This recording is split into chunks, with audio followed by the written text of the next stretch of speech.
প্রিয় দর্শক, প্রীতি শুভেচ্ছা জানিয়ে শুরু করছি এটি নিউজের নিয়মিত আয়োজন নিউজ আওয়ার এক্সট্রা। আপনাদেরকে জানিয়ে রাখতে চাই যে উপমহাদেশের বর্ষিয়ান রাজনীতিবিদ প্রণব মুখোপাধ্যায়ের প্রয়াণে আমাদের আজকের এই বিশেষ নিউজ আওয়ার এক্সট্রায় আপনাদেরকে স্বাগত জানাচ্ছি। কিছুক্ষণ আগে শ্রদ্ধা এবং ভালোবাসায় তিনি তার শেষকৃত্যানুষ্ঠান সম্পন্ন হয়েছে এবং আমরা এক ধরনের কৃতজ্ঞতা বোধের থেকে আমাদের আজকের এই আয়োজনটি আমরা অনুষ্ঠানের নাম রেখেছি শ্রদ্ধা। আমাদের আজকের অনুষ্ঠানে যাদেরকে আমরা পেয়েছি আমরা একটু পরিচয় করে দিতে চাই। আমরা সাবেক তথ্যমন্ত্রী এবং জাতীয় সমাজতান্ত্রিক দল এর সভাপতি হাসানুল হক ইনু স্যারকে আমরা পেয়েছি। স্যার, আপনাকে স্বাগত জানাচ্ছি আমাদের আজকের অনুষ্ঠানে। আমরা পেয়েছি সাবেক স্বরাষ্ট্রমন্ত্রী এবং আওয়ামী লীগ নেতা ডক্টর মহিউদ্দিন খান আলমগীর স্যারকে আমরা পেয়েছি। সাবেক পররাষ্ট্র প্রতিমন্ত্রী আবুল হাসান চৌধুরীকে আমরা পেয়েছি সাবেক পররাষ্ট্র সচিব শমশের মবিন চৌধুরীকে আমরা পেয়েছি। আমরা হয়তো নানা পর্যায়ে অনেকেই আমাদের সাথে আন্তর্জাতিক অঙ্গনের এই শ্রদ্ধা অনুষ্ঠানে যুক্ত হবেন। আমরা অনুষ্ঠান শুরু করব হাসানুল হক ইনুকে দিয়ে। তার আগে আমাদের সহকর্মী শাওন মাহফুজ তার একটি প্রতিবেদন আমরা একটু দেখে হাসানুল হক ইনুকে দিয়ে অনুষ্ঠান শুরু করব। জীবনের শেষ দিনগুলোতে যেখানে একান্তই নিজের মতো কাটিয়েছেন, মঙ্গলবার সেই 10 রাজাজি মার্গের বাসায় নেওয়া হয় প্রণব মুখার্জির নিথর দেহ। সেখানে রাখা এই ভারতরত্নের একটি ছবিতে শ্রদ্ধা জানান শাসক ও বিরোধী দলের রাজনীতিবিদদের পাশাপাশি বিশিষ্টজনেরা। প্রথমেই ফুল দিয়ে শ্রদ্ধা জানান রাষ্ট্রপতি রামনাথ কোবিন্দ।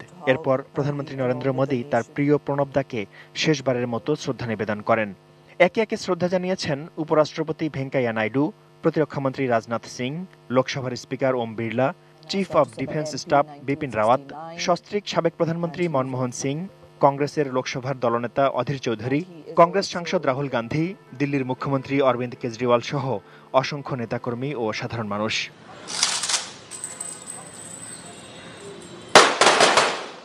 প্রায় 3 সপ্তাহ চিকিৎসাধীন থাকার পর সোমবার সবাইকে কাঁদিয়ে চলে যান প্রণব মুখার্জি। চিকিৎসাধীন অবস্থায় তিনি করোনায় আক্রান্ত হয়েছিলেন। সেই কারণেই তার শেষকৃত্য হয়েছে স্বাস্থ্যবিধি মেনে। সামরিক গাড়ির বদলে মরদেহ লোধি রোড মহাশ্মশানে নিয়ে যাওয়া হয় বিশেষ গাড়িতে। প্রণব মুখোপাধ্যায় শুধুই একজন কংগ্রেস নেতা বা কুশলী মন্ত্রী ছিলেন না, একজন রাজনীতিক থেকে হয়ে উঠেছিলেন জননন্দিত রাষ্ট্রনায়ক। Shaon Mahfuz, desk report, ATN news. আমরা প্রতিবেদনটি দেখলাম এবং বলা হয়ে তাকে বাংলাদেশের অকৃত্রিম বন্ধু এবং বাংলাদেশের প্রত্যেকটি মুক্তিযুদ্ধ থেকে শুরু করে পরবর্তীতে বাংলাদেশের স্বীকৃতি আদায়ের বিষয়টি, পরবর্তীতে ৭৫ পরবর্তী রাজনীতি, পরবর্তীতে আরও নানা বিষয়গুলো নিয়ে আমরা দেখেছি। সর্বশেষ 1/11 সরকারের সময় আমরা তার যে ভূমিকা বাংলাদেশের মানুষ শ্রদ্ধা করে সেটি স্মরণ করে। হাসানুল কিনুকে দিয়ে শুরু করব। যে কথা বলছিলাম যে আসলে রাজনীতি তো এরকমই হওয়া উচিত বা রাজনীতিবিদদের অবয়ব তো এরকমই হওয়া উচিত যে যেখানে সর্বসাধারণের মানুষের গ্রহণযোগ্যতার বিষয়টি যেমন থাকে, আবার বাংলাদেশকে নিয়ে অনেক বেশি অসাম্প্রদায়িক বাংলাদেশ প্রতিষ্ঠার ক্ষেত্রে অনেক বেশি সহযোগী ভূমিকা আমরা তার কাছ থেকে দেখেছি। সব মিলে কি যুক্ত করবেন হাসানুল হক ইনু? ধন্যবাদ প্রণব বাসা। প্রথমে আমি প্রয়াত উপমহাদেশের শেখ হাসিনার শোক বার্তার কথার সূত্র ধরে বলবো যে উপমহাদেশের রাজনীতির অঙ্গনের উজ্জ্বল নক্ষত্র প্রণব মুখার্জির প্রতি আমি শ্রদ্ধা জ্ঞাপন করছি, তার পরিবারের প্রতি সমবেদনা জ্ঞাপন করছি। যদিও অনেক বয়সে বড় উনি, তারপরেও দেশ স্বাধীনতার পর থেকে সরাসরি তার সঙ্গে আমার পরিচয় ঘটে এবং আজ অবধি সেই পরিচয় অব্যাহত ছিল। উনি ব্যক্তিগতভাবে আমার সঙ্গে সম্পর্ক রাখতেন, রাজনৈতিকভাবে সম্পর্ক রাখতেন, রাষ্ট্রীয়ভাবেও সম্পর্ক রাখতেন। উনি ক্ষমতার বাইরে যখন ছিলেন তখনও সম্পর্ক রাখতেন, আমি যখন সরকারি ক্ষমতার বাইরে ছিলাম তখন আমার সঙ্গে সম্পর্ক ছিল। ওনার সঙ্গে ব্যক্তিগত সম্পর্ক অনেকটা পারিবারিক সম্পর্কের মতনই ছিল। ওনার সঙ্গে এতটুকু সম্পর্ক এবং ঘনিষ্ঠতা ছিল, ওনাকে সরাসরি টেলিফোন করলে উনি সরাসরি ফোনটা ধরতেন। উনি যখন রাষ্ট্রপতির দায়িত্বে আছেন তখনও কিন্তু ওনার ফোন উনি ধরতেন। এটা একটা বিরল চারিত্রিক বৈশিষ্ট্য। তো প্রয়াত প্রণব মুখার্জির প্রতি আমি বলবো যে উনি উপমহাদেশের এবং ভারতবর্ষের যেরকম অত্যন্ত প্রাজ্ঞ রাজনীতিক, বাংলাদেশের উনি অকৃত্রিম বন্ধু এবং আপনজন। উনি বাংলাদেশের, ভারতের এবং উপমহাদেশের রাজনৈতিক অঙ্গনের একজন অভিভাবক ছিলেন। উনি রাষ্ট্রের সম্পর্কের বাইরেও, রাষ্ট্রের সঙ্গে জনগণের সম্পর্কের বাইরেও জনগণের সঙ্গে জনগণের সম্পর্ক, মানুষের সঙ্গে মানুষের সম্পর্কের উপরে গুরুত্ব দিতেন। তাই উনি সবসময় যে দায়িত্বে থাকুক না কেন, উনি সেই দায়িত্ব থেকে উনি সাধারণ বিভিন্ন স্তরের মানুষের সঙ্গে যোগাযোগ রাখতেন। আর বাংলাদেশের জন্য ওনার একটা আলাদা দরদ ছিল। 1971 সনের মুক্তিযুদ্ধের মধ্য দিয়ে ওনার সম্পর্কের সূত্রপাত ঘটে। তো আজকে যখন উনি আমাদের ছেড়ে চলে গেলেন, শেষ অবধি সেই সম্পর্ক উনি অব্যাহত রেখেছেন। বাংলাদেশের রাজনৈতিক উত্থান পতনে, সুখে দুঃখে উনি সম্পর্ক রেখেছেন। উনি শুধু আমার সঙ্গে যে সম্পর্ক রেখেছেন তা না, বাংলাদেশের দলমত নির্বিশেষে সবার সঙ্গে উনি সম্পর্ক রাখতেন, যোগাযোগ রাখতেন। এমনকি ভিন্ন মতের লোকের সঙ্গেও উনি সম্পর্ক রাখতেন। ওনার সঙ্গে আমার শেষ দেখা হয় বাংলা একাডেমিতে। উনি এসেছিলেন রাষ্ট্রপতি থেকে অবসর গ্রহণের পরে। সেখানে কথা হয়নি, কিন্তু উনি যখন বাংলাদেশে অবস্থান করছিলেন, তখন যেখানে অবস্থান করছিলেন সেখানে একান্তে আমি এবং আমার দলের নেতৃবৃন্দ সবাই মিলে দেখা করেছি, সময় দিয়েছেন। তবে আনুষ্ঠানিকভাবে ওনার সঙ্গে সম্পর্ক আমার দেখা হয় রাষ্ট্রপতি ভবনে, এখানে যেখানে উনি এবং আমি একই মঞ্চে দাঁড়িয়ে একটা অনুষ্ঠানে ছিলাম। সেই অনুষ্ঠান ছিল বাংলাদেশি লালনের উপরে। লালনের যে গানগুলো, সেগুলো বাংলাদেশের প্রাক্তন হাই কমিশনার এবং পররাষ্ট্র সচিব মুচকুন দুবে সাহেব উনি বাংলা থেকে হিন্দিতে তর্জমা করেছিলেন।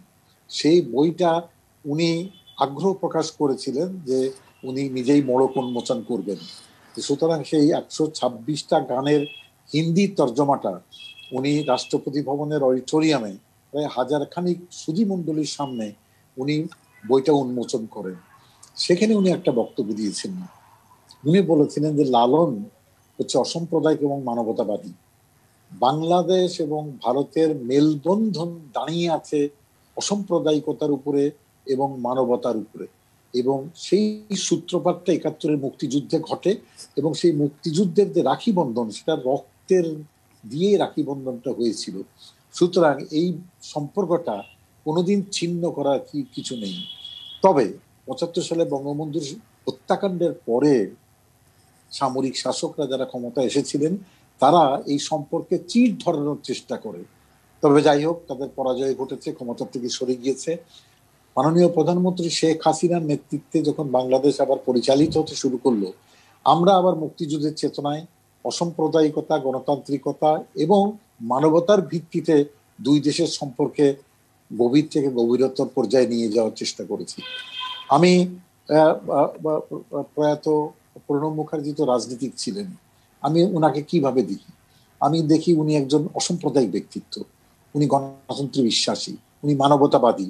উনি কংগ্রেসের নেতা হলেও সমাজতান্ত্রিক অর্থনীতির প্রতি অনুরক্ত ছিলেন, দরদি ছিলেন, এবং উনি মনে করতেন যে গণতন্ত্র অর্থবহ হবে না যদি শ্রমিক গরিব নারীদের যদি ক্ষমতায়ন না হয় আর কি।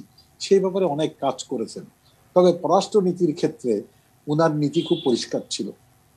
দক্ষিণ এশিয়ায় সব রাষ্ট্রের সঙ্গে, সব স্তরের নেতাদের সঙ্গে, নেত্রীদের সঙ্গে উনি যোগাযোগ রাখতেন। জি, ইনু ভাই, একটু আপনার কথা সূত্র ধরে, যেমন আপনি বলছিলেন যে মানুষের মানুষের সম্পর্ক, আমরা যখন ভারতের এখনকার যিনি প্রধানমন্ত্রী নরেন্দ্র মোদীর ভাষণ শুনি, এবং তার যখন বিদেশ নীতি, অর্থাৎ প্রতিবেশী হচ্ছে সবার আগে, এবং people to people connectivity, Modi সাহেব সবসময় তার ভাষণে এই কথাগুলো বলার চেষ্টা করেন। কিন্তু আমরা দেখেছি যে বাংলাদেশের মুক্তিযুদ্ধের সময় থেকে সেই সময়টিতে আমরা কিছুটা জানি যে সেই সময় শ্রীমতী গান্ধী যেখানে যেখানে যাওয়ার কথা, হয়তো শ্রীমতী গান্ধী যাচ্ছেন, হয়তো সর্দার শরণ সিং যাচ্ছেন, অথবা প্রণব মুখোপাধ্যায় যাচ্ছেন, একেবারে এই তিনজন রুটিন, এবং জগজ্জীবন রাম শেষের দিকে অর্থাৎ সেপ্টেম্বর মাসের পরে জগজ্জীবন রাম তিনি যাচ্ছেন, এরকম একটা চারটি ভাগে ভাগ হয়ে একটি ভাগ নেতৃত্ব দিয়েছিলেন প্রণব মুখোপাধ্যায়। কিন্তু ৭২ সালে এসে দেখলাম যে এই নবগঠিত রাষ্ট্র বাংলাদেশের স্বীকৃতির প্রশ্নে তিনি একা বিশ্বাস রাখলেন প্রণব মুখোপাধ্যায়ের উপর, ভারতের শ্রীমতী গান্ধী। মানে এই বিষয়গুলো কিন্তু তার বইতে কিংবা তার অতি সাম্প্রতিক একটা লেখা বের হয়েছে অসুস্থ হওয়ার আগে, একদম ছোট একটি লেখা, সেই লেখায় কিন্তু বাংলাদেশকে যেমন দেখেছি, অর্থাৎ সেই জন্ম এবং ৭২ সালের স্মৃতিচারণটি করেছেন। আমরা সেটিকে শ্রদ্ধা জানাতে চাই। ডক্টর মহিউদ্দিন খান আলমগীর স্যার আছেন, স্যার দুপুরেও আমাদের আয়োজনে ছিলেন। স্যার কাছ থেকে শুনবো, স্যারের কাছ থেকে, যে স্যার এই যে বিষয়গুলো যে একেবারে স্বীকৃতি আদায় করা এবং পরবর্তীতে নানান বিষয়গুলো এই প্রজন্মের সন্তান যারা আছেন তাদেরকে একটু বলতে চাই, যে যারা ফেসবুকে আমাদের এই অনুষ্ঠানগুলো দেখেন কিংবা আমাদেরকে নানাভাবে গালাগাল দেওয়ার চেষ্টা করেন, তাদের উদ্দেশ্য করে বলতে চাই যে এই মানুষগুলোকে শ্রদ্ধা জানানো আমাদের একটা অসম্ভব রকমের নৈতিক দায়িত্ববোধের অংশ। নিশ্চয়ই মহিউদ্দিন খান আলমগীর কিছু যুক্ত করবেন এবং নিশ্চয়ই আমরা শুনবো স্যারের কাছ থেকে। স্যার কি যুক্ত করবেন? আমি আপনার সাথে একমত। প্রণব মুখার্জি আমাদের এই উপমহাদেশের উন্নয়নের এবং মূল্যবোধ পরিবর্তনের অন্যতম পথিকৃৎ। আমি তার সাথে ৩ বার একান্তে আলাপ করার সুযোগ পেয়েছি। এই আলাপচারিতার মাধ্যমে তিনি আমাদের সামনে যে চিত্রটি, স্বপ্নটি তুলে ধরেছেন তা আমি মনে করি আমাদের ভবিষ্যৎ প্রজন্মের সবাই মনে রাখা প্রয়োজন। আর তার সাথে প্রথম আমার দেখা হয় তিনি যখন অর্থমন্ত্রী। আমি বাংলাদেশের সাথে ভারতের অর্থনৈতিক সম্পর্ক উন্নয়ন এবং এই উপমহাদেশকে পৃথিবীর অর্থনৈতিক পরিমণ্ডলে অধিকতর গতিতে এগিয়ে নেওয়া যাওয়ার প্রয়োজনের প্রতি তার দৃষ্টি আকর্ষণ করি। তিনি আস্তে আস্তে যে কথাটি বললেন তা হলো এই, আমরা সবাই যদি একযোগে এক উদ্দেশ্য সামনে রেখে মানুষের স্বার্থ আমাদের লক্ষ্য, মানুষের স্বার্থ রক্ষা করা আমাদের লক্ষ্য বলে মনে করি, তাহলে এটা করা সম্ভব। তিনি এও বললেন যে আমরা যদি একতার সাথে এই উপমহাদেশের সকল রাষ্ট্রগুলো কাজ করি, তাহলে ইউরোপীয় ইউনিয়ন যে কাজটি সাম্প্রতিক যুগে করতে সক্ষম হয়েছে তার থেকে অনেক বেশি কিছু সফলতা আমরা দেখাতে সক্ষম হব। আমার দ্বিতীয়বার ওনার সাথে পরিচয় হয়েছিল রাষ্ট্রপতি ভবনে দিল্লিতে। সেখানেও অন্যান্য আলাপ কথার ভিতরে তিনি বলেছেন যে এই উপমহাদেশে যদি আমরা সাম্প্রদায়িক থেকে দূরে সরে অসাম্প্রদায়িক মনে নিয়ে সকল মানুষের কল্যাণ, সকল মানুষের উন্নয়নকে আমাদের অভিষ্ট বলে কাজ করতে থাকি, তাহলে এই উন্নয়নের মাধ্যমে যে ছোটখাটো বাধা বিঘ্নের আমরা সন্ধান পেয়েছি তা আমরা দূর করে আরো ভালোভাবে বিস্তৃতভাবে মানুষ হিসাবে আমাদের পরিচয় সকলের সামনে উপস্থাপিত করতে সক্ষম হব। তিনি গান্ধীর কথা বলেছেন, তিনি বঙ্গবন্ধু শেখ মুজিবুর রহমানের কথা বলেছেন এবং বলেছেন যে এইসব মহাপুরুষের জন্ম যে উপমহাদেশে, সেই উপমহাদেশের তরফ থেকে তাদের উত্তরসূরি হিসাবে যদি আমরা চেষ্টা করি, তাহলে কোনো বাধা বিঘ্ন আমাদের পথের কাঁটা হয়ে দাঁড়াতে পারবে না। আর তার তৃতীয়বার বা সর্বশেষ তার সাথে একান্তে আলাপ করার আমার সুযোগ হয়েছিল ঢাকাতে। তিনি ঢাকাতে এসেছিলেন রাষ্ট্রীয় সফরে এবং রাষ্ট্রীয় আচার অনুষ্ঠান শেষ হওয়ার পর রাত 10টার সময় একান্তে তার যেখানে বিশ্রাম কক্ষ সেখানে বসে আমরা কথা বলছিলাম। তখন আমরা বাংলাদেশ এবং ভারতের মাঝে যে ছিটমহল কেন্দ্রিক মত দ্বৈধতা ছিল তা দূর করে অসাম্প্রদায়িক দৃষ্টিকোণ নিয়ে সকল মানুষের মর্যাদা রক্ষা করার দায়িত্ব নিয়ে যদি এগিয়ে যাই, তাহলে যে সফলতা অর্জন করতে পারবো তার প্রতি আমার দৃষ্টি আকর্ষণ করেছিলেন। আমিও তাকে সুস্পষ্টে বলেছিলাম যে তথাকথিত ছিটমহল কেন্দ্রিক বাংলাদেশ এবং ভারতের যে বিবাদ রয়েছে বা মতদ্বৈধতা আছে তা দূর করা খুবই সম্ভব, এবং এই ছিটমহল সম্পর্কিত যে এলাকাগুলো আছে তার আয়তন যদি আমরা হিসেবে নেই, তাহলে দেখব ভারত বা বাংলাদেশের আপেক্ষিকতায় এই আয়তন এমন কিছু নয় যার ভিত্তিতে আমরা এর সমাধানে পৌঁছতে না সক্ষম হই। আমি এই ক্ষেত্রে তার তরফ থেকে মানুষ হিসাবে সকলের অধিকার রক্ষা করার জন্য যে দার্শনিক আহ, মূল্যবোধের পরিচয় পেয়েছি, তা আমি মনে করি আমার জীবনের এক পরম সম্পদ। এবং আজকে এই অনুষ্ঠানে বলতে দ্বিধা নেই যে পরবর্তীকালে বাংলাদেশের তরফ থেকে আমাদের নেত্রী শেখ হাসিনার নেতৃত্বে এবং তার তাকে সারথি হিসাবে আমরা তার কাছ থেকে নির্দেশনা নিয়ে বাংলাদেশ ভারতের সীমান্ত এলাকায় যে ছিটমহল কেন্দ্রিক মতবিরোধ ছিল তা দূর করে সারা বিশ্বের সামনে পারস্পরিক মত বিনিময় এবং বন্ধুত্বের ভিত্তিতে কি অর্জন করা যায় তার দৃষ্টান্ত স্থাপন করেছি। আজকে যখন তার স্মৃতিচারণের এই সময়ে আমরা সবাই এখানে একত্রিত হয়েছি, আমি ব্যক্তিগতভাবে আমার তরফ থেকে, বাংলাদেশের সকল মানুষের তরফ থেকে, এবং সবচেয়ে বড় কথা অসাম্প্রদায়িক দৃষ্টিকোণ থেকে আমরা যারা উজ্জীবিত আছি তাদের সকলের তরফ থেকে তাকে পরম শ্রদ্ধা জানাতে চাই। স্যার, আমি আসবো আপনার সঙ্গে।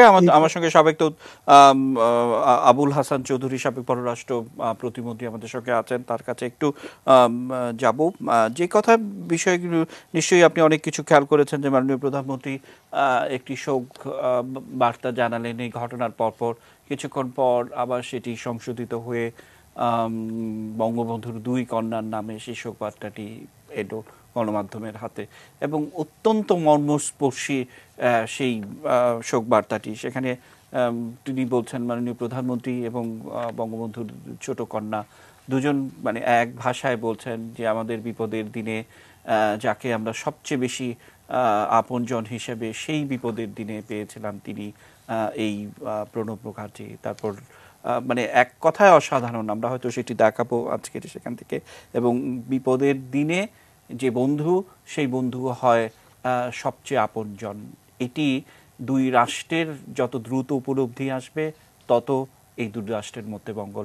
আমরা একটু শুনতে চাই, আমাদের সঙ্গে আবুল হাসান চৌধুরী আছেন, তার কাছ থেকে একটু জানবো। নানা পর্যায়ে আমরা বাংলাদেশ ভারত নিয়ে অনেক তর্ক বিতর্ক কিংবা কি হলে কি হতো, কিন্তু যতক্ষণ না পর্যন্ত মানুষের সম্পর্কটি আরও বাড়বে ততক্ষণ পর্যন্ত কিন্তু এই বিতর্ক চলতেই থাকবে। সবকিছু মিলে আজকের দিনে প্রণব মুখার্জিকে কিভাবে স্মরণ করবেন?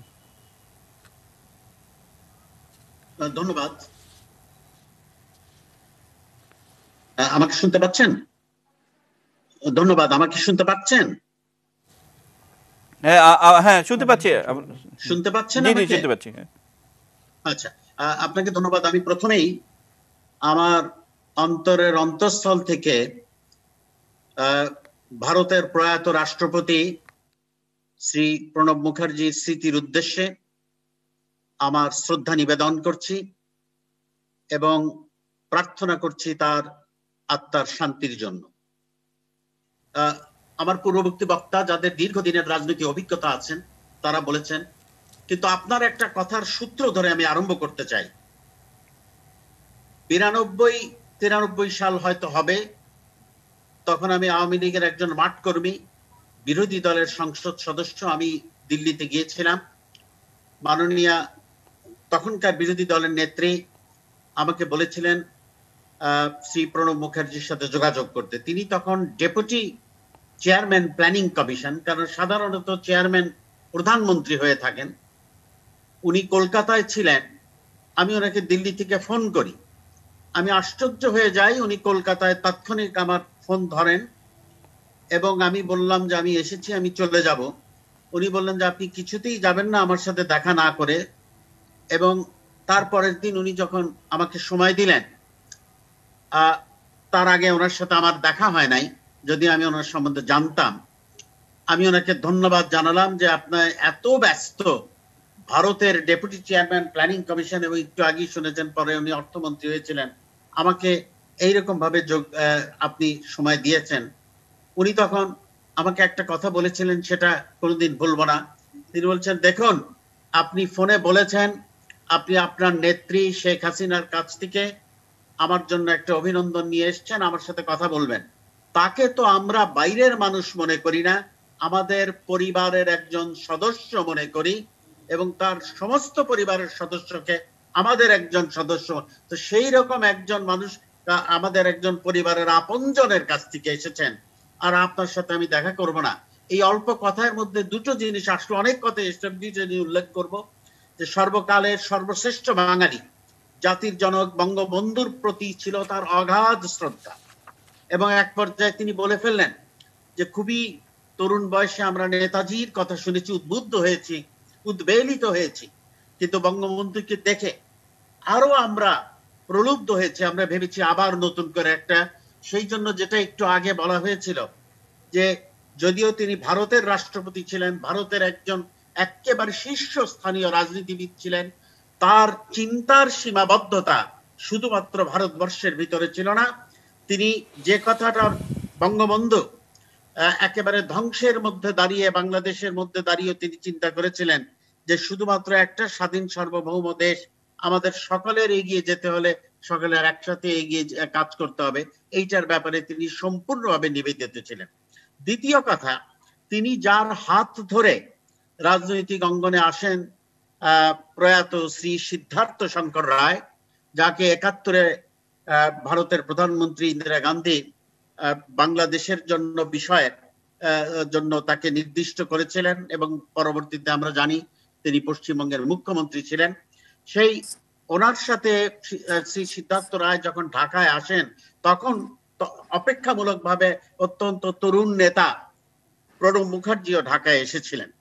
আরেকটা কথা বলবো এ বিষয়ে, আমার অত্যন্ত সম্মানিত অগ্রজ প্রতিম সহকর্মী ডক্টর মহিউদ্দিন খান আলমগীর, ইনু ভাই জানেন, শেরু ভাই, শামসুল মুবিন চৌধুরী সাহেব জানেন যে অনেক কিছু আলোচনা যেটা বাইরে হয় সেটার আগেও আরেকটা আলোচনা হয়। বঙ্গবন্ধু হত্যার দীর্ঘ ২১ বছর পর ক্ষমতায় আসার পরে আমরা অনেকগুলো পদক্ষেপ মাননীয় নেত্রী শেখ হাসিনার নেতৃত্বে নিতে সক্ষম হয়েছিলাম। এর অন্তরালে যার কাছ থেকে বিশেষভাবে সাহায্য, সহযোগিতা, উপদেশ, পরামর্শ পেয়েছি, তার মধ্যে একেবারে সামনের সারিতে ছিলেন প্রয়াত রাষ্ট্রপতি প্রণব মুখার্জি। আমি একটা কথা বলবো এই প্রসঙ্গে, যখন ভারতের তখন প্রধানমন্ত্রী বাজপেয়ী এবং পাকিস্তান পারমাণবিক তাদের এই পরীক্ষামূলক ঘটনা হয়, তখন জাতিসংঘের দূতকে ভারতে যেতে দেয় নাই। মার্কিন যুক্তরাষ্ট্রের এনভয় নেপালে কয়েক সপ্তাহ থেকে ফেরত চলে যায়। বাংলাদেশের প্রধানমন্ত্রী শেখ হাসিনা কিন্তু একদিনের সফরে দিল্লি গিয়েছিলেন, পরে আবার একদিনের সফরে ইসলামাবাদ গিয়েছিলেন। এবং এটার পিছনের ক্ষেত্রটা প্রস্তুত করার যারা একটা ভূমিকা নিয়েছিলেন, তার মধ্যে প্রণব মুখার্জির একটা ভূমিকা ছিল। কারণ তখন কংগ্রেস বিরোধী দলে থাকলেও তারা ওই যে ব্যাক চ্যানেলস যেটা বলা হয়েছে সেটা দিয়ে তারা আশ্বস্ত করেছিলেন প্রধানমন্ত্রী বাজপেয়ীকে যে এই বিষয় নিয়ে তারা কোন রকম উচ্চবাচ্য করবেন না। এবং it goes to show the respect our honourable prime minister has in India, যে যেখানে ইউএন এর representative was not allowed, American representative was not allowed, it was only prime minister Sheikh Hasina যিনি ওখানে যান। এবং এটা প্রাসঙ্গিক এই কারণেই, কারণ তখন যেটা তখনকার বিজেপি সরকার বাজপেয়ীর নেতৃত্বে বলা হয়েছিল যে আমাদের ইচ্ছা থাকলেও যদি বিরোধী দল থেকে কোনো কথা তো হয়ই নাই, বরঞ্চ তারা এটাকে সাধুবাদ জানিয়েছিল। এবং এর পিছনে যারা দুই একজন ভূমিকা রেখেছেন তার মধ্যে একেবারেই শীর্ষে ছিলেন প্রণব মুখার্জি, অবশ্যই নটওয়ার সিং যিনি একসময় ভারতের প্রধানমন্ত্রী ছিলেন, সোনিয়া গান্ধী, এদের একটা ছিল অবদান।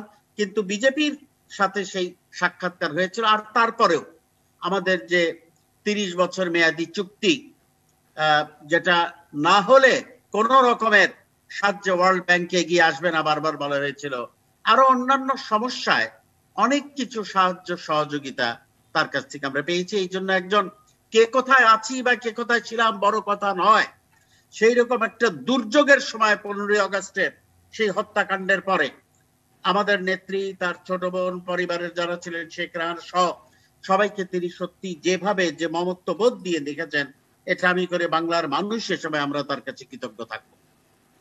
অসংখ্য ধন্যবাদ। আমরা আসবো আপনার কাছে। আমাদের সঙ্গে শামসুল মুবিন চৌধুরী স্যার আছেন, সাবেক পররাষ্ট্র সচিব, আন্তর্জাতিক বিশ্লেষণ, সবাই আপনারা চেনেন। আমরা আসলে যে জায়গাটিতে ফোকাস করতে চাই, একজন বন্ধুকে আমরা শ্রদ্ধা জানাতে চাই, এবং যে কথা বলছিলাম যে বাংলাদেশের ঘোরতম বিপদের দিনে তিনি আমাদের পাশে দাঁড়িয়েছিলেন। 1971 সালের 18ই ডিসেম্বর ভারতীয় পার্লামেন্টে দাঁড়িয়ে প্রণব মুখোপাধ্যায়ের যে ভাষণ, সেই ভাষণে তিনি বলছেন যে বাঙালি মানুষের বুকের ভিতরে অসম্য একটি সাহস থাকে, সেই সাহস এবং প্রজ্ঞার ফলে আজ বাংলাদেশ গভীর বাস্তবতার একটা ফল। এই বাস্তবতাকে আমাদের স্যালুট করা উচিত, স্বাগত জানানো উচিত। বিশ্ববাসীর কাছে আমার একটি আবেদন, এই বাংলাদেশের পাশে সকল মানবিক মানুষের দাঁড়ানো উচিত। এই ভাষণটি যখন আমি ভিডিওতে দেখি তখন নিজের অজান্তেই একটা কৃতজ্ঞতার শব্দ বের হয়। শমশের মুবিন চৌধুরী, কিভাবে দেখেন? ধন্যবাদ। দুপুরে আপনার সাথে আমার টেলিভিশনে যোগাযোগ হয়েছিল। আমি তখনও বলেছিলাম যে প্রয়াত ভারতের রাষ্ট্রপতি প্রণব মুখার্জি একজন অসাধারণ ব্যক্তি, এবং তার চাইতে বড় কথা উনি একজন অসাধারণ দার্শনিক রাজনীতিবিদ।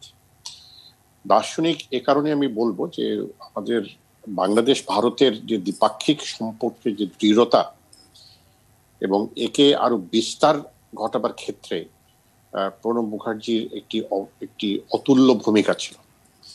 তিনি সবসময় মনে করতেন যে ভারত বাংলাদেশের সম্পর্ক দুই সরকারের সম্পর্ক শুধু নয়, দুইটি জাতির সম্পর্ক, দুই দেশের মানুষের সম্পর্ক। এবং যত এই মানুষ থেকে মানুষের সঙ্গে মানুষের সম্পর্ক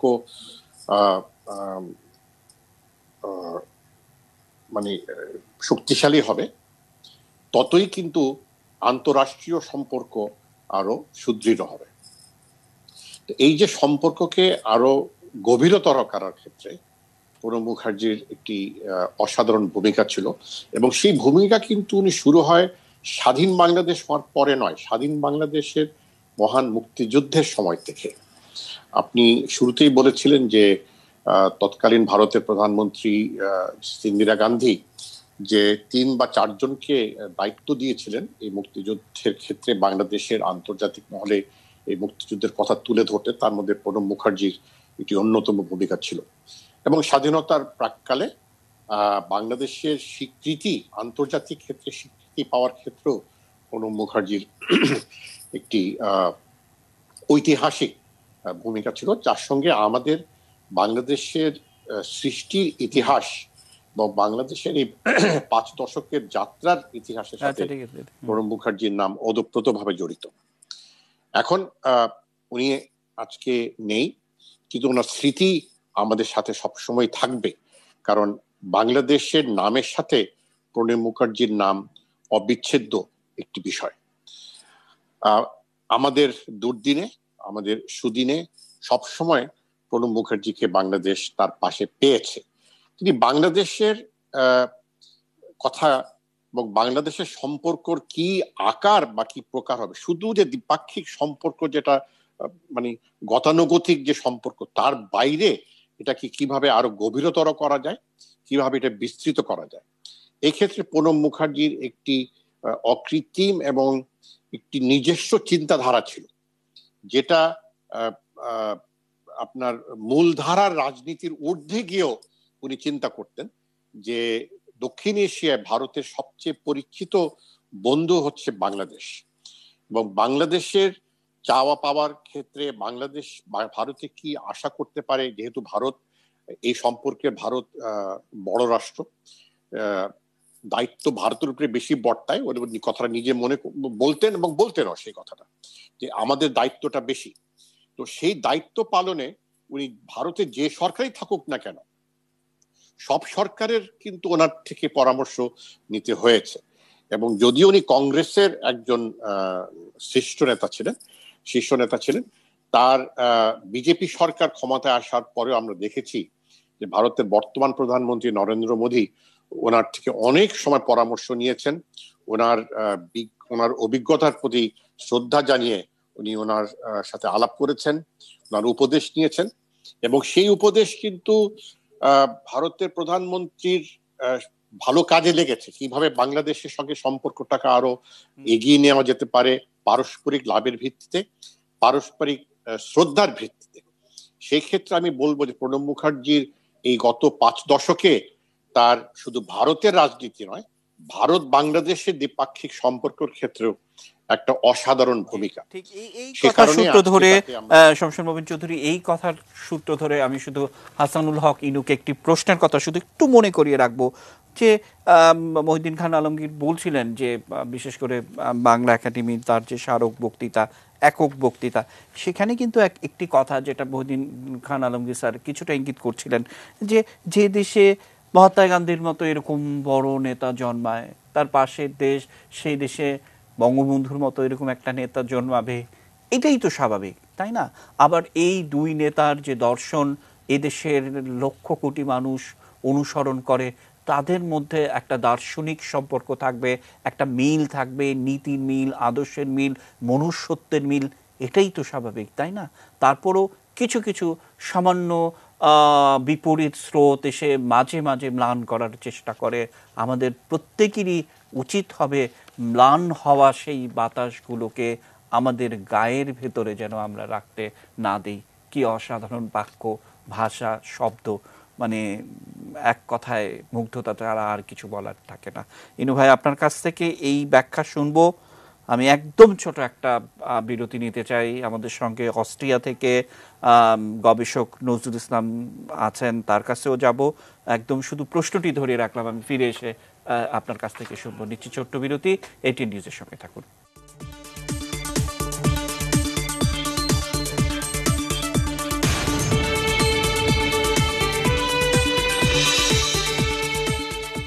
বিরতির পর আবার আমন্ত্রণ জানাচ্ছি। বিরতির আগে প্রশ্ন ঠিক রাখাই ছিল ইনু ভাইয়ের কাছে। ইনু ভাই, যে বিষয়টি আপনার কাছে ছিল যে বাংলা একাডেমির সেই বক্তব্য থেকে আমরা কোট করছিলাম, সেই বৈরী বাতাসের কথা বলা, যে এই বৈরী বাতাস যেন আমরা গায়ে লাগতে না দিই, কি জানাবেন ইনু ভাই? না লাগতে পারি।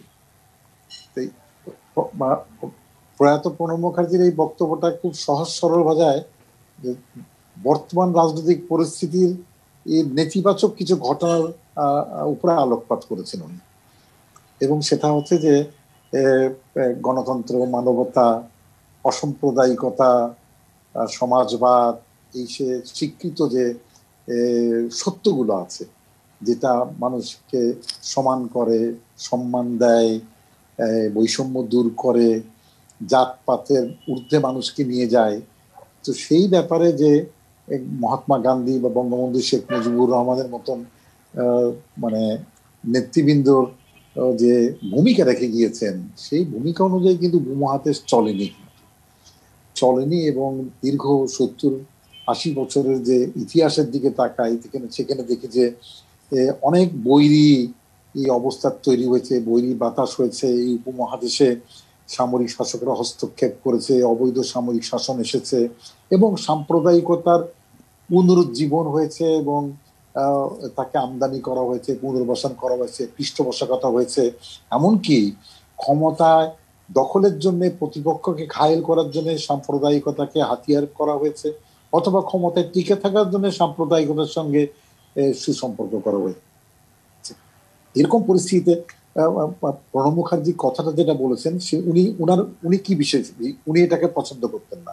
উনি বলেছেন there can be no democracy without secularism.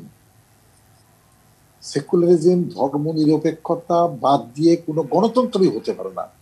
পরে আবার উনি বলছেন সন্ত্রাসবাদের কোনো ধর্ম নাই। ওনার যদি এই কথাটা ধরি, এবং সাম্প্রতিককালে উনি বিশ্বের দিকে এবং উপমহাদেশের দিকে তাকিয়ে উনি বলেছেন যে terrorism is one of the most serious threats to global peace.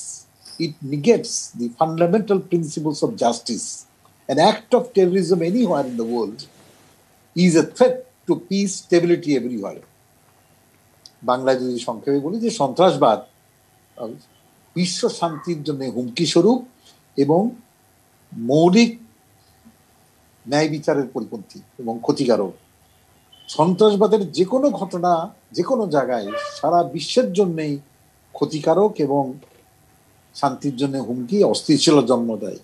উনি এই কথার সূত্র ধরে যখন উপমহাদেশে অনেক রাষ্ট্র আছে, সেখানে যখন রাষ্ট্রের সম্পর্ক, সেখানে উনি কি বলছেন? উনি বলছেন neighbours may have disagreements, tension can be a subject of frontiers.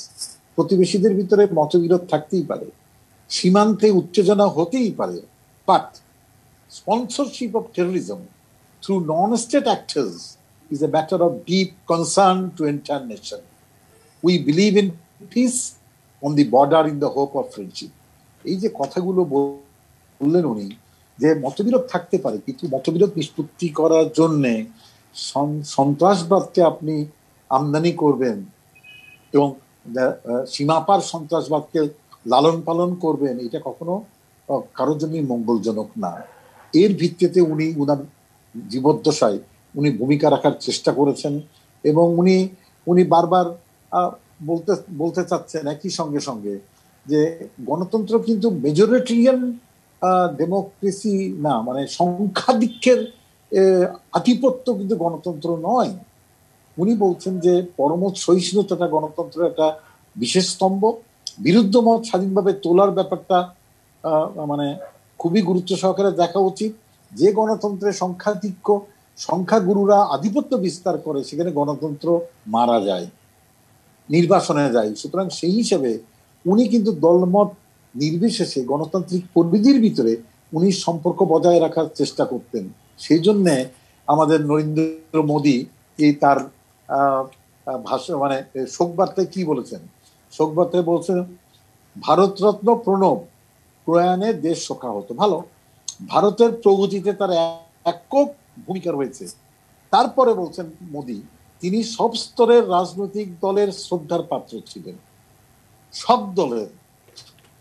আমি মানে মোদী 2014 সালে দিল্লিতে নবাগত, তখন তার পরামর্শে নিয়ে চলেছি আমি, সেটা আমার পাথেও ছিল।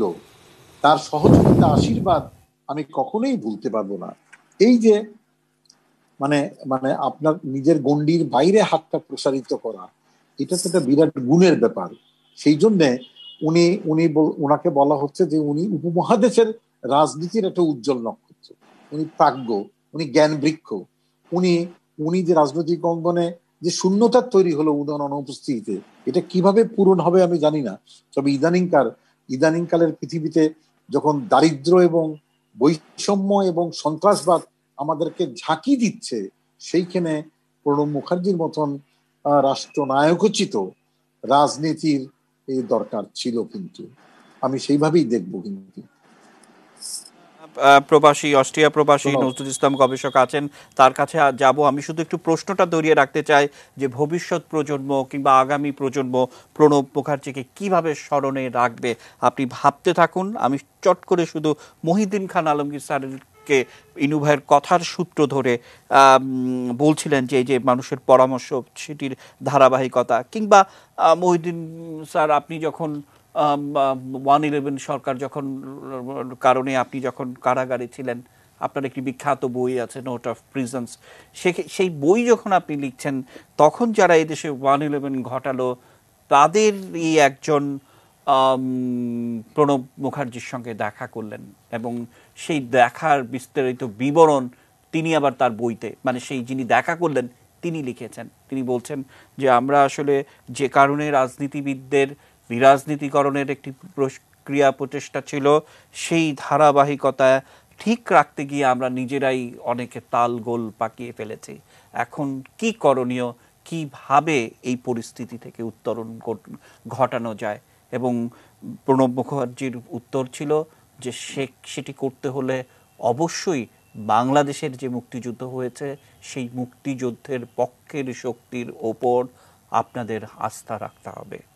যিনি সেই বইটি লিখেছেন তিনি বলছেন যে সেই দলের যিনি প্রধান, তিনি নির্বাচিত হয়ে এলে আমাকে কি ছেড়ে দিবেন? আমার প্রতি কি প্রতিশোধ পরায়ণতা নীতি গ্রহণ করবেন না? প্রণব মুখার্জি বলছেন সেটার দায়িত্ব আমি এখানে বসে নিতে চাই এবং এটি ছাড়া আপনাদের বিকল্প কোনো রাস্তাও নেই। অসাধারণ লেখা, অসাধারণ ঘটনা। নিশ্চয়ই কার কথা বলছি আপনারা বুঝতে পারছেন।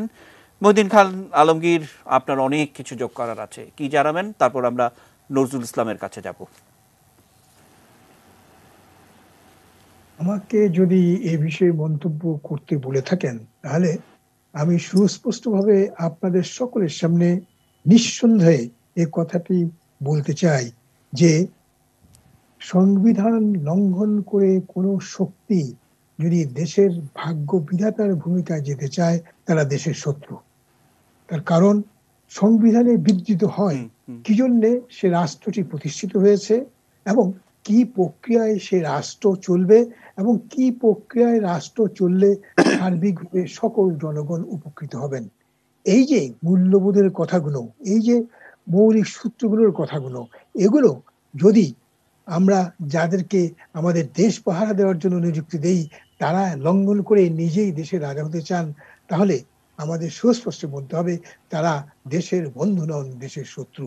এই কথাটা যদি আমরা সবাই আমাদের হৃদয়ে ধারণ করে আমাদের কর্মবৃত্তে আমাদের কথার মহলে সব জায়গায় ছড়িয়ে দেই, তাহলে আমি মনে করি আর কোনোদিন কোনো দুর্বৃত্ত এই বাংলাদেশ, এই উপমহাদেশে অস্ত্রের বলে রাষ্ট্রীয় ক্ষমতা দখল করার আস্পর্ধা দেখাবে না। অসংখ্য ধন্যবাদ নজরুল ভাই।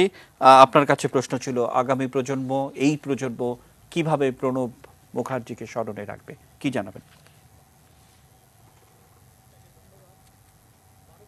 সদ্য প্রয়াত রাষ্ট্রপতি প্রণব মুখোপাধ্যায়ের মৃত্যুতে আমি তার প্রতি গভীর শ্রদ্ধা জানাচ্ছি, তার শোক সন্তপ্ত পরিবারের প্রতি জানাই সমবেদনা। তার সঙ্গে আমার ব্যক্তিগত স্মৃতিও বেশ উজ্জ্বল। আমি তার সঙ্গে টেলিফোনে অনেকবার কথা বলেছি। আমি যখন বঙ্গবন্ধু স্মারক গ্রন্থের কাজ করছি তখন তার সঙ্গে আমার যোগাযোগ হয়, সেটা 2004 সাল। তিনি তখন ভারতের প্রতিরক্ষা মন্ত্রী। আমি একাধিকবার তার সঙ্গে কথা বলেছি। বঙ্গবন্ধুর উপর একটি লেখা চেয়েছিলাম তার কাছে, লেখা চেয়ে একটি চিঠিও দিয়েছিলাম তাকে। লেখার তাগিদেই মূলত বারবার তাকে ফোন করেছিলাম।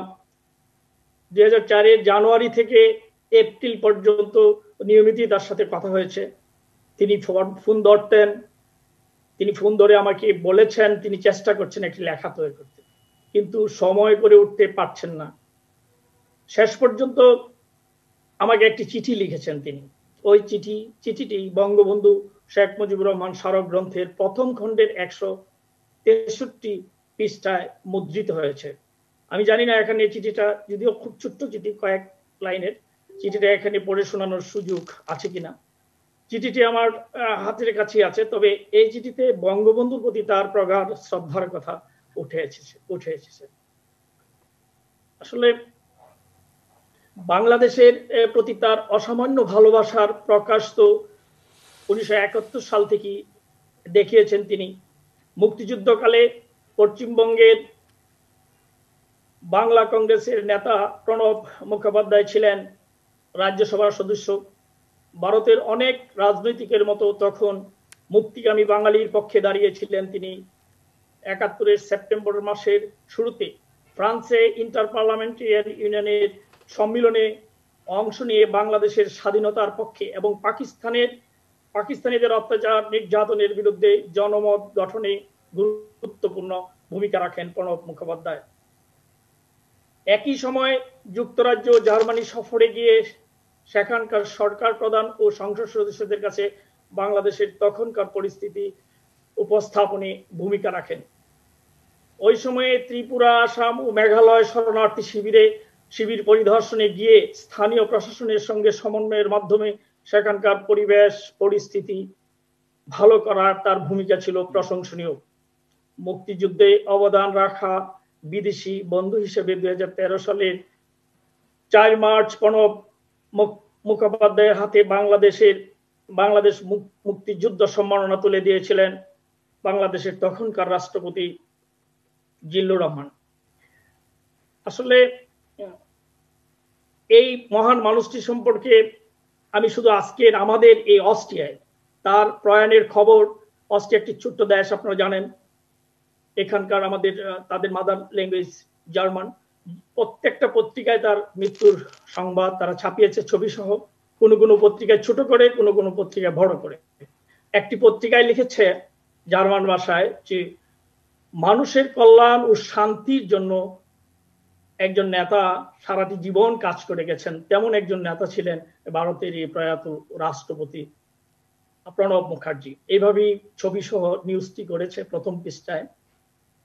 তো এই যে বলেছে যে বিশ্বের এই শান্তির জন্য যে লড়াই যুদ্ধ চলছে, সেই জন্য এই প্রণব মুখার্জির প্রয়াণে বিশ্বে একজন শান্তির পক্ষে লড়াইরত একজন আজকে দুনিয়া থেকে চলে গেল। এইভাবেই নিউজটা তারা জার্মান ভাষায় সাজিয়েছে। তো আমি শুধু বলতে চাই, এখানে শুধু বাংলাদেশে নয়, এশিয়ায় নয়, সারা বিশ্বে প্রণব মুখার্জির প্রয়াণের পর তাকে নিয়ে যে তার যে মূল্যায়ন, তার প্রতি যে শ্রদ্ধা, বিভিন্নভাবে তার রাজনৈতিক দিকগুলো, তার কর্মজীবন বিভিন্ন পত্রপত্রিকায় যেভাবে উঠে এসেছে, আমি মনে করি শুধু নতুন প্রজন্ম নয়, আমাদের সবাই প্রণব মুখার্জির সারাটি জীবন, তার বিশেষ করে তার এই রাজনৈতিক জীবনটুকু যদি আমরা বিশ্লেষণ করি, আমরা আমাদের সামনে রেখে আমরা পথ চলি, তাহলে কল্যাণ এবং শান্তির জন্য, সুখ শান্তিতে ভরা সমাজ ব্যবস্থার জন্য। অসংখ্য ধন্যবাদ নজরুল ভাই। আমি আবারও আসবো আপনার কাছে এবং আপনার কথা সূত্র ধরে 2015 সালে টাইমস অফ ইন্ডিয়ার একটি ইন্টারভিউ নিয়েছিলেন তিনি, সেটি প্রিন্ট ভার্সনে, এবং সেই জায়গাটিতে তিনি 75-এর 15ই আগস্টের নানান স্মৃতিচারণ, অর্থাৎ সে সময়ে ভারতের প্রধানমন্ত্রী যেভাবে বঙ্গবন্ধু হত্যাকাণ্ডের খবরটি জানলেন এবং সেই ভোর রাতে ক্যাবিনেটের সবাইকে ডাকলেন এবং মুজিব ভাইকে আমরা রক্ষা করতে পারলাম না, তারপর যে সমস্ত সিদ্ধান্তগুলো গ্রহণ করা হয়েছিল সেগুলোর লেখা, মানে এক কথায় অসাধারণ একটা ইন্টারভিউ। আমরা সেই কথার সূত্র ধরে সেটি একটু আলোচনায় আনতে চাই। আমাদের সঙ্গে বিশেষ করে আবুল হাসান চৌধুরী, তার কাছ থেকে একটু শুনবো। এবং অনেকেই জানেন যে সুলতান মোহাম্মদ মনসুর আহমেদ তার বাড়িতে, মানে প্রণব মুখার্জির বাড়িতে তিনি আশ্রয় পেয়েছিলেন। আজকে সুলতান ভাইকে আমরা সংযুক্ত করতে পেরেছি, সুলতান ভাইয়ের কাছ থেকে সেই কথাগুলো একটু শুনবো, শ্রদ্ধা নিবেদন শুনবো, কিন্তু একেবারে ছোট একটা বিরতি নিয়ে ঘুরে আসতে চাই। নিচ্ছি ছোট্ট বিরতি, এটিএন নিউজের সঙ্গে থাকুন।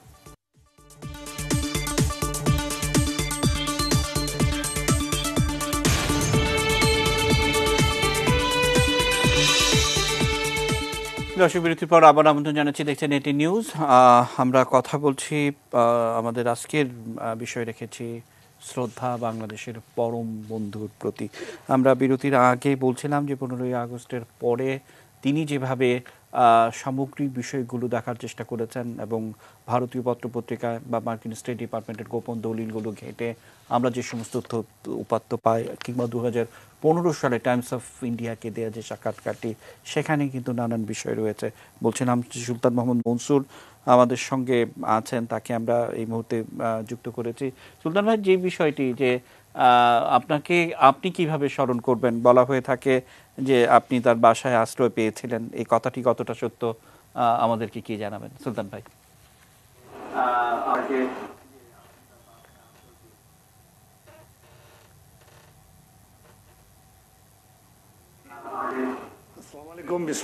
আসসালামু আলাইকুম।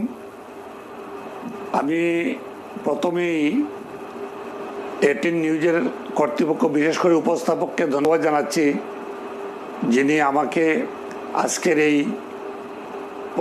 প্রয়াত পরম শ্রদ্ধেয় রাজনীতিবিদ, উপমহাদেশের রাজনৈতিক মুরব্বী বললে ভুল হবে না, একজন রাজনৈতিক দার্শনিক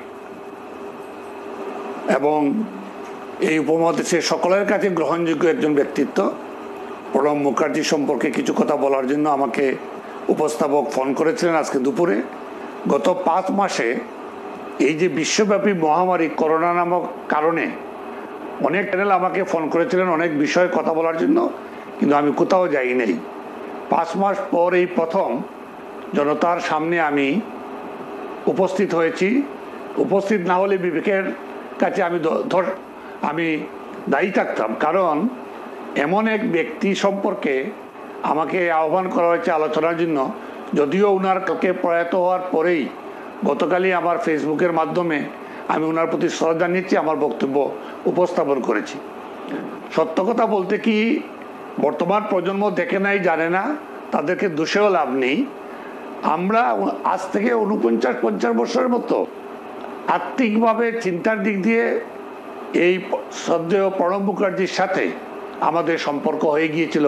অর্থাৎ জাতির জনক বঙ্গবন্ধু শেখ মুজিবুর রহমানের নেতৃত্বে ভিন্ন পাকিস্তানিদের বিরুদ্ধে যেদিন আমরা সশস্ত্র যুদ্ধে ঝাঁপিয়ে পড়েছিলাম, সেদিনই প্রণব মুখার্জির সাথে আমাদের সম্পর্ক হয়ে যায় এই বাঙালি জাতির মুক্তিকামী মানুষের। আজকে আর এই দিনে, আজকের দিনেই একজন sector commander Bir Uttom CR Dutta, major general retired, তারও আজকে অন্ত্যেষ্টিক্রিয়া হয়েছে, যার আন্ডারে, ফোর্থ সেক্টরের আন্ডারে আমরা যুদ্ধ করেছিলাম। তিনি ফোর্থ সেক্টরের কমান্ডার ছিলেন। তার আত্মার প্রতিও আমি শ্রদ্ধা জানাচ্ছি এই সুযোগের, কারণ আলাদাভাবে সিআর দত্ত সম্পর্কে কোনো আলোচনা আজকে যেহেতু নেই বা হবে কিনা আমি জানি না, সেজন্য আমি তার আত্মার প্রতি শ্রদ্ধা জানাচ্ছি। আমি যে কথাটি বলতে চাই সেটি হচ্ছে এই, জাতির জনক 1975 সালের 15ই আগস্টের পরে প্রথমত হচ্ছে আজকের প্রধানমন্ত্রী সহ ওনার বোন রেহানা আপা সহ যে দুজন বেঁচে ছিলেন, সেদিন সৌভাগ্যক্রমে বেলজিয়ামে থাকার কারণে, পরবর্তী পর্যায়ে হুমায়ুন রশিদ চৌধুরীর কারণে জার্মানিতে আশ্রয় পেয়েছিলেন। সেখান থেকে ভারতে আসা পর্যন্ত শ্রীমতী গান্ধী, যিনি আমাদের কাছে, 71-এর মুক্তিযোদ্ধাদের কাছে, বাংলাদেশের মানুষের কাছে একজন মাতৃতুল্য বলে বা আশ্রয়দাত্রী বলে আমরা মনে করি, সেই শ্রীমতী গান্ধী কিন্তু দিল্লিতে এনে এই বর্তমান প্রধানমন্ত্রী জননেত্রী শেখ হাসিনা এবং রেহানা আপাকে আশ্রয় দিয়েছিলেন, নিরাপত্তা দিয়েছিলেন এবং আশ্রয়ের জন্য যা যা করা দরকার সার্বিক তত্ত্বাবধানের দায়িত্ব আমার জানা মতে দিয়েছিলেন শ্রদ্ধেয় প্রয়াত প্রণব মুখার্জির হাতে। এবং তিনি বিভিন্ন সময়ে কি করতে হবে, কি হবে, আমরা ছিলাম সেই মেঘালয়ের পাদদেশে। আমার সাথে মূলত উনার সরাসরি দেখা হয় বাঘা সিদ্দিকীর নেতৃত্বে আমরা যারা সেদিন প্রতিরোধ যুদ্ধে যোগদান করেছিলাম। পরবর্তী পর্যায়ে তখন শ্রীমতী ইন্দিরা গান্ধী ক্ষমতায় ছিলেন, তিনি আমাদের সহযোগিতা করেছিলেন। প্রণবদার নিশ্চয়ই সমর্থন ছিল বলে আমি মনে করি। আমার দেখা হওয়ার পর পরবর্তীতে আমি বুঝেছি, এবং প্রথম ওনার সাথে আমার দেখা হয়েছিল কলকাতার নিজাম প্যালেসে। তখন কংগ্রেস ক্ষমতায় নেই, ছিল মুরারজি দেশের সরকার, অর্থাৎ জনতা পার্টির সরকার। সে সময় বাঘা সিদ্দিকীর প্রতিনিধি হিসাবে আমি এবং প্রয়াত আমার আরেক বন্ধু নাসিম উসমান, নারায়ণগঞ্জে যিনি এমপি ছিলেন, তিনিও বাঘা সিদ্দিকীর নেতৃত্বে জাতীয় মুক্তিবাহিনীতে প্রতিরোধ যুদ্ধে অংশগ্রহণ করেছিলেন আমাদের সাথে। তিনিও এক কমান্ডার ছিলেন, আমিও এক কমান্ডার ছিলাম। যাই হোক, আমাদের 36 জন কমান্ডার ছিলেন। যাই হোক, কলকাতায় আমাদেরকে রাজনৈতিক আশ্রয়কালীন সময়ে যখন আমরা সংবাদ পেলাম শ্রীমতী ইন্দিরা গান্ধী কলকাতা আসছেন, তখনকার কংগ্রেস নেতা সুব্রত মুখোপাধ্যায়ের মাধ্যমে বাঘা সিদ্দিকী আমাদেরকে শ্রীমতী ইন্দিরা গান্ধীর কাছে পাঠিয়েছিলেন। এবং নিজাম প্যালেসে আমার সাথে এই প্রথম শ্রীমতী ইন্দিরা গান্ধীর সরাসরি সাক্ষাৎ হয়েছিল। সেখানে আমি দেখেছিলাম শ্রীমতী গান্ধীর ডান পাশে বসা ছিলেন আজকে যাকে নিয়ে আমরা আলোচনা করছি, প্রয়াত সেই শ্রদ্ধেয় এবং বাংলাদেশের মানুষের, বাঙালি জাতির অকৃতম বন্ধু এবং বিশেষ করে বাংলাদেশের মানুষের অকৃত্রিম বন্ধু হচ্ছেন এই প্রয়াত প্রণব মুখার্জি, যার সাথে ব্যক্তিগতভাবে আমার আবারও আসবো আপনার কাছে। আমাদের সঙ্গে এই মুহূর্তে শমশের মোবিন চৌধুরী এবং বিশেষ করে আবুল হাসান চৌধুরী আছেন। একটা কমন প্রশ্ন আমি একটু করে রাখতে চাই এই দুজনকে, একদম ছোট করে উত্তর শুনবো। আমরা বাংলা একাডেমিতে যে ভাষণটি হয়েছিল সেটি হয়তো আমরা কিছুটা শোনার সুযোগ হয়েছিল। তিনি একটি কথা মানে এই মুহূর্তে খুব বেশি মনে পড়ছে। তিনি বলছেন যে জাতি, রাষ্ট্র এবং বিশ্ব সম্প্রদায়ের জন্য আমরা কি রেখে যাচ্ছি, আমরা আমাদের প্রত্যেককে এই প্রশ্নটা যেন করি। এই প্রশ্নের কারণ আমাদের সবার চলে যেতে হবে এই পৃথিবী থেকে, এটা চিরন্তন সত্যি কথা। আবারও বলছি, জাতি, রাষ্ট্র এবং বিশ্বের সম্প্রদায়ের জন্য আমরা কি কিছু রেখে যাচ্ছি, সেটা ভালো নাকি মন্দ, এই বোধ যেন আমাদের মধ্যে থাকে। আমরা আপনাদের কাছ থেকে শুনবো, ইনুভার কাছ থেকে শুনবো বাংলাদেশের মাইলস্টোন কি ভূমিকা তিনি পালন করেছেন, যেটা আমরা চট করে মনে করতে পারি। একদম ছোট একটা বিরতি নিয়ে আপনাদের কাছ থেকে এগুলো শুনবো। নিচে ছোট্ট বিরতি, এটি নিউজের সঙ্গে থাকুন।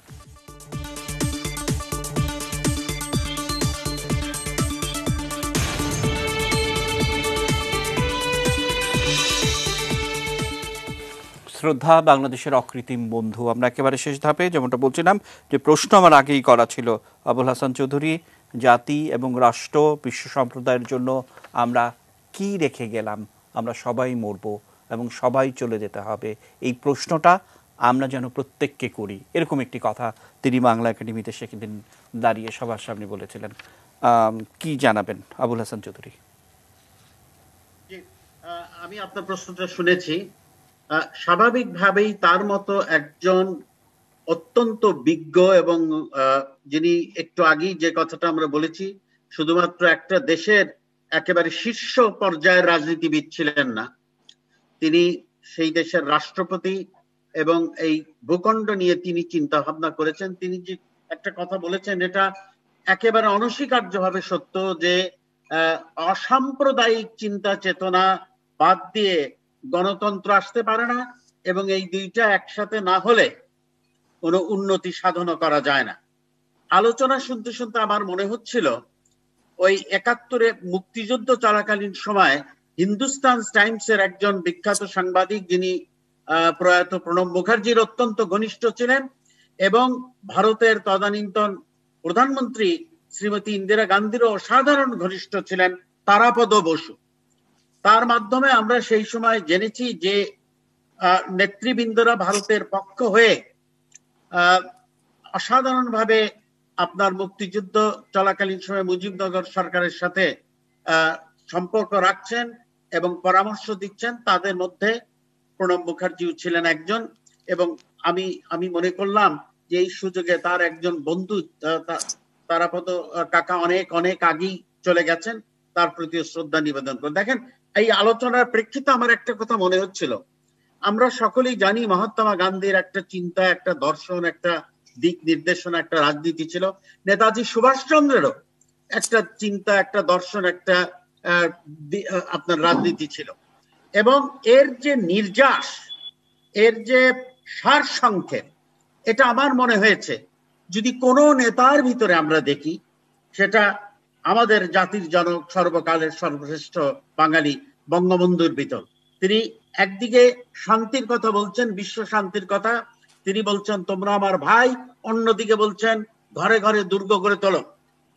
আঘাত আসলে প্রতিঘাত করার মতো যেটা বলছেন, কিন্তু তার আন্ডারলাইন থিমটা হচ্ছে শান্তি, এবং সেইটার না হলে আমরা এককভাবে কেউ উন্নতি সাধন করতে পারবো না। সেইটাই কিন্তু প্রয়াত রাষ্ট্রপতি প্রণব মুখার্জিও তার বইয়ে খুব স্পষ্টভাবে লিখেছেন, এবং এই যে কিছুদিন আগে যে আলোচনা অনুষ্ঠানের কথা উল্লেখ করা হয়েছে, সেখানেও সেইটার কথা আমরা দেখতে পারি। জি, অসংখ্য ধন্যবাদ। শমশের মবিন চৌধুরী আছেন, ঠিক এই মুহূর্তে মনে আছে যে 1972 সালের 9ই মার্চ ডেভিড ফ্রস্ট ঢাকায় এলেন এবং ফ্রস্ট প্রোগ্রাম ইন বাংলাদেশ, এরকম একটি প্রায় বেশ কয়েকটি 12টি পর্ব তিনি রেকর্ড করলেন। বঙ্গবন্ধুর অনবদ্য সব ইন্টারভিউ, সেগুলো ব্রিটেন থেকে সেগুলো সে সময় প্রচারিত হতো। প্রায় 1 মাসের মতো ফ্রস্ট ছিলেন এবং এপ্রিল মাসের শেষে তিনি কলকাতা গেলেন। প্রণব মুখোপাধ্যায়ের একটা ইন্টারভিউ করলেন, সর্দার শরণ সিং এর একটা করলেন, এবং সে সময় ইন্দিরা গান্ধীর একটি প্রোগ্রাম ইন্টারভিউ রেকর্ড করলেন। কিন্তু মজার ব্যাপার হচ্ছে যে প্রণব মুখার্জির যে ইন্টারভিউটি তিনি ধারণ করলেন, তাকে পরিষ্কার করেই বলে ফেললেন যে সদ্য স্বাধীন যে দেশটি হলো, সেটা তো অনেকাংশে তোমরাই স্বাধীন করে দিলে, এরকম একটি একেবারে লিডিং কোশ্চেন ডেভিড ফ্রস্ট তাকে করলেন। প্রণব মুখোপাধ্যায় উত্তরে বলছেন যে বাংলাদেশের মুক্তিযুদ্ধ সেটি অনিবার্য ছিল বলেই সেটি দ্রুততম সময়ের মধ্যে হয়েছে, আমরা তার কিছুটাই করিনি, এটি আমাদের জায়গায় যে কেউ থাকলে এর চেয়ে বেশি দ্রুত ত্বরান্বিত হতো। এইরকম পরিষ্কার ভাষায় আমি কোনো বাঙালিকে কথা বলতে শুনিনি। শমশের মবিন চৌধুরী, অনেক কিছু বলার আছে, আপনি কি যুক্ত করবেন? দেখেন, প্রণব মুখার্জি, আপনার কথা সূত্র ধরে বলছি যে ডেভিড ফ্রস্টকে যে তার এই প্রশ্নের অত্যন্ত লিডিং একটি প্রশ্নের কিছুটা উস্কানিমূলক প্রশ্ন বলবো আমি, যে উত্তরটা দিয়েছিলেন, সে উত্তরের সারমর্মটা কি ছিল, যে এটা বাংলাদেশিদের একটা সংগ্রাম, ওদের দীর্ঘদিনের একটা ন্যায় বিচার, ন্যায় শাসন পাওয়ার একটা দীর্ঘদিনের সংগ্রাম বঙ্গবন্ধুর নেতৃত্বে। সাধিত হয়েছে এবং সেই দীর্ঘদিনের সংগ্রামের এখন শেষ পর্যায়ে এসে এটা সশস্ত্র মুক্তিযুদ্ধে পরিণত হয়। তো মূলত সেই যুদ্ধটি এবং সেই সংগ্রামটি বাংলাদেশ ও বাংলাদেশের জনগণের, তো সেটাতে আমরা সহায়তা করেছি, কারণ এটা ন্যায়ের ভিত্তিতে, নৈতিক ভিত্তিতে আমরা এই সহায়তা করেছি এবং আমাদের সিদ্ধান্ত নিত, নীতির একটা বিষয়। এখানে একটি জাতির উপর নির্যাতন করা হচ্ছে একটি নীল নকশার ভিত্তিতে, সেটার বিরোধিতা করছে বাঙালি জাতি, তাকে আমরা সকল ধরনের সাহায্য সহযোগিতা। আমরা একেবারে শেষ পর্যায়ে চলে এসেছি। আমরা ইনু ভাইকে দিয়ে অনুষ্ঠান শেষ করব, অর্থাৎ শেষ কথা হবে তার। আর তার কাছে প্রশ্ন আগেই আছে যে বাংলাদেশের মাইলস্টোন কি ভূমিকা তিনি নিয়েছিলেন, তার কাছ থেকে শুনবো। আপনি ভাবতে থাকুন। একদম 30 সেকেন্ডের জন্য আমরা নজরুল ইসলামের সঙ্গে যুক্ত হব, 1 মিনিটের জন্য যুক্ত হব মহিউদ্দিন খান আলমগীরের সঙ্গে। নজরুল ইসলাম, শেষ কথা আপনার কি হবে, একদম ছোট করে? ধন্যবাদ। বেশ কয়েকটি বই লিখে গেছেন প্রণব মুখোপাধ্যায়, যেখানে তিনি তুলে ধরেছেন ভারতীয় উপমহাদেশের ইতিহাস ও রাজনীতির গুরুত্বপূর্ণ সব অধ্যায়। আমার তার কয়েকটি বই পড়ার সৌভাগ্য আমার হয়েছে। এই বইগুলি প্রমাণ করে তিনি শুধু একজন রাজনীতিবিদ নন, একজন সৃজনশীল ও মননশীল মানুষ ছিলেন। আমি আবারও প্রণব মুখোপাধ্যায়ের প্রতি বিনম্র শ্রদ্ধা জানাচ্ছি। আমরা একেবারে শেষ পর্যায়ে একদম ছোট করে আপনার কাছে শুনবো যে এই মানুষটি অনেক সূক্ষ্ম রসবোধের মানুষ, নিশ্চয়ই আপনারা তার সান্নিধ্য পেয়েছেন এবং আপনারা ভালো করে জানেন। আমরা তো শুধুমাত্র একটু পত্রপত্রিকা বই টই পড়ে। ডেভিড ফ্রস্ট তাকে জিজ্ঞেস করছে যে আপনি তো অনেক সমালোচিত ব্যক্তিত্ব এবং নানান সমালোচনা আপনার হয়, আপনি এই সমালোচনার জবাব কিভাবে দেন? তিনি অনেকক্ষণ হাসতে হাসতে বললেন যে যখন আমাকে অনেক বেশি সমালোচনা করে মানুষ, তখন আমি আপন মনে সন্দেশ খেয়ে থাকি। এটি একটি দিক। আর আনন্দ বক্সী বিখ্যাত উর্দু কবি, এবং তার একটি গান আমি বারবার শুনি, যেটি কি, যে কুছ তো লোক কহেঙ্গে, অর্থাৎ কিছু লোক তো বলবেই, কারণ বলাটাই হচ্ছে তাদের কাজ। এগুলো যত দূরে থাকবো এই কথা থেকে, তত বেশি মানুষের জন্য ভাবনার সময় পাবো। এরকম করে উত্তর দেয়া, সেটি কি কম ভাগ্যের? মহিউদ্দিন খান আলমগীর, একদম ছোট করে কি যুক্ত করবেন? এই মুহূর্তে প্রণব মুখার্জির সম্পর্কে আমার তরফ থেকে শেষ কথাটি হলো যে প্রণব মুখার্জি এক গভীর মূল্যবোধে বিশ্বাসী। সেই মূল্যবোধটি হলো প্রতিটি মানুষের অধিকার আছে, প্রতিটি মানুষের অধিকার লঙ্ঘন করা যায় না। এবং এই মূল্যবোধের এই উপকরণটি যদি আমরা ধারণ করি, তাহলে আমাদের কর্মবৃত্তে, আমাদের রাষ্ট্রীয় প্রশাসনে, আন্তর্জাতিক সম্পর্কের ক্ষেত্রে আমরা আমাদের তরফ থেকে যা করণীয় তা সঠিকভাবে করতে সক্ষম হব। আমি মনে করি প্রণব মুখার্জি সারা জীবন ধরে মানুষের এই অধিকারের যে কথাগুলো বলে গেছেন, অধিকার প্রতিষ্ঠা এবং প্রসারণকল্পে নিজের তরফ থেকে তার কর্মবৃত্তি যে কাজগুলো করেছেন, তা দর্শনগত উপকরণ হিসাবে আমরা যদি গ্রহণ করি, তাহলে আমরা প্রণব বাবুর প্রতি আমাদের অসংখ্য ধন্যবাদ, গভীর শ্রদ্ধা, অসংখ্য কৃতজ্ঞতা। ইনু ভাইকে দিয়ে শেষ করব। প্রশ্ন আগে রাখা, মাইলস্টোন ভূমিকাগুলো কি? ধন্যবাদ। যখন আমি বাংলাদেশের নাগরিক হিসেবে দেখি আর কি, বাংলাদেশের প্রশ্নে আমি 4টা গুরুত্বপূর্ণ বিষয়কে দেখি। একটা হচ্ছে যে অনেকেই বলেছেন 1971 সনের মহান মুক্তিযুদ্ধ প্রণব মুখার্জির শ্রীমতী ইন্দিরা গান্ধীর পাশে একটা অনন্য ভূমিকা ছিল, এবং তিনি শুধু বিভিন্ন ভূমিকায় রাখেননি, উনি রাজ্যসভায় 71 সনের জুন মাসে বাংলাদেশকে স্বীকৃতি দেওয়ার জন্য উনি প্রস্তাব উত্থাপন করেছিলেন। উনি ওনার ভাষায় বলছি, আমি সংসদে এটাও স্মরণ করিয়ে দিয়েছিলাম যে বিশ্ব ইতিহাসে এ ধরনের ঘটনায় হস্তক্ষেপ করার বহু নজির আছে। আমি বিস্তারিত যাচ্ছি না। এই 71-এর ঘটনাটা, এটা 71-এর যে যুদ্ধ, মহান মুক্তিযুদ্ধে প্রণব মুখার্জির ভূমিকাকে আমাদের চিরদিন মনে রাখতে হবে, শ্রীমতী গান্ধীর বলিষ্ঠ নেতৃত্বের পাশাপাশি। দ্বিতীয়, 2007-8 সালে যখন মঈনুদ্দিন ফখরুদ্দিন সাহেবের আধা সামরিক সরকার ক্ষমতা এসেছিল এবং রাজনীতিকে ধ্বংস করার উদ্যোগ নিয়েছিল, উনি the dramatic decade the Indira Gandhi years এই বইয়ে উনি লিখছেন যে আমি তখন পররাষ্ট্রমন্ত্রী, বাংলাদেশে একটি অবাধ ও সুষ্ঠু নির্বাচন দেওয়ার ব্যাপারে তত্ত্বাবধায়ক সরকারের উপরে আন্তর্জাতিক চাপ সৃষ্টি করতে ভারত সহায়তা করেছে। এটা এক কথাই বললাম, আমি বিস্তারিত যাচ্ছি না, সময় কম। সুতরাং এটা বাংলাদেশের রাজনীতির জন্য 2008 সালের নির্বাচনটা মোড় বদলকারী ঘটনা। শেখ হাসিনার নেতৃত্বে আজকে আমরা যেখানে দাঁড়াতে পেরেছি, সামরিক শাসনকে বিদায় দিয়ে নির্বাচনী পদ্ধতিতে, সাংবিধানিক পদ্ধতিতে যাব। 3 নম্বর হচ্ছে উনি গঙ্গা চুক্তির উপরে যে শেখ হাসিনা চুক্তি করেছিলেন, সেই পানি বন্টনের ব্যাপারে উনার অনন্য অবদান রয়েছে, ভূমিকা রয়েছে।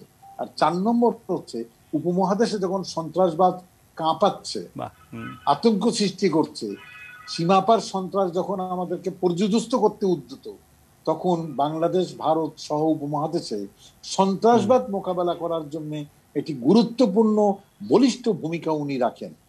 সব মিলিয়ে আমি যদি এটা দেখি, প্রণব মুখার্জি কেমন সংকট মোচনে উনাকে সবাই পরামর্শ চাইতেন, উনি সমঝোতার কারিগর, উনি সামাজিক মেল বন্ধনের রক্ষায় একটা অনুঘটক, উনি রাজনৈতিক ক্ষমতা এবং জনগণের মাঝে উনি মেলবন্ধনের দায়িত্ব পালন করতেন। উনি ক্ষমতা এবং জনগণের মেলবন্ধনের প্রতীক। আর কূটনীতির ক্ষেত্রে সহযোগিতা ও বন্ধুত্বের কূটনীতি উনি প্রবক্তা। উনি অবশ্যই শেখ হাসিনার ভাষায় আমি বলবো যে উনি মৃত্যুতে ভারত হারালো একজন বিজ্ঞ দেশপ্রেমিক নেতাকে, আর বাংলাদেশ হারালো একজন আপনজনকে। তিনি উপমহাদেশের অবশ্যই রাজনীতির উজ্জ্বল নক্ষত্র হয়ে বেঁচে থাকবেন। প্রণব মুখার্জি সবশেষে পলিটিশিয়ানদের জন্য, রাজনীতিবিদদের জন্য একটা পরামর্শ দিয়েছেন, এ পলিটিশিয়ান মাস্ট রিড পোয়েট্রি। একটা রাজনীতিবিদের কবিতা পড়া উচিত, to keep his mind sensitive and alive, তার মনটাকে সজীব রাখার জন্য এবং সংবেদনশীল রাখার জন্য। সুতরাং আমি মনে করি আজকে আমরা যারা আছি, প্রণব মুখার্জির পরামর্শ অনুযায়ী বই পড়েন। অসংখ্য ধন্যবাদ, আমরা অসংখ্য কৃতজ্ঞ।